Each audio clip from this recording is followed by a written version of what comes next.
എനിക്കൊരു പെണ്ണിന് വേണം അമ്മ. എന്തിനാ പെണ്ണിന്? കല്യാണം കഴിക്കാൻ. ആണോ?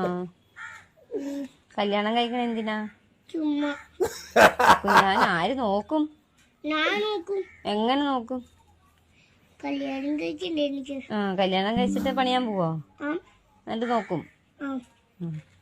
അമ്മ പെണ്ണിന്റെ വീട്ടിലാരൊക്കെയുണ്ട്? ഞാനുണ്ട്. പെണ്ണിന്റെ വീട്ടിൽ ഞാനൊക്കെ പോവും. പെണ്ണിന് ചേട്ടന്മാരും അനിയന്മാരൊക്കെ ഉണ്ടോ? ഉണ്ട്. അപ്പൊ അവരുടെ ഇടിയുള്ളൂല്ലേ? ഇല്ല, അവരൊക്കെ പാവല്ലേ. കാണുകയും ചെയ്തവരെ. മിണ്ടിയോ? മിണ്ടി. പെണ്ണിന്റെ പേരെന്നാ? പെണ്ണിന്റെ പേര് എനിക്കറിയില്ല. പെണ്ണിന്റെ പേര് പറഞ്ഞുപോയാ? പെണ്ണിന് ഇഷ്ടാണോ കൊച്ചിന്? പെണ്ണിനെ തക്കുടിനെ ഇഷ്ടപ്പെട്ടാ? എന്നാ നമുക്ക് പോയി കാണണം കേട്ടോ.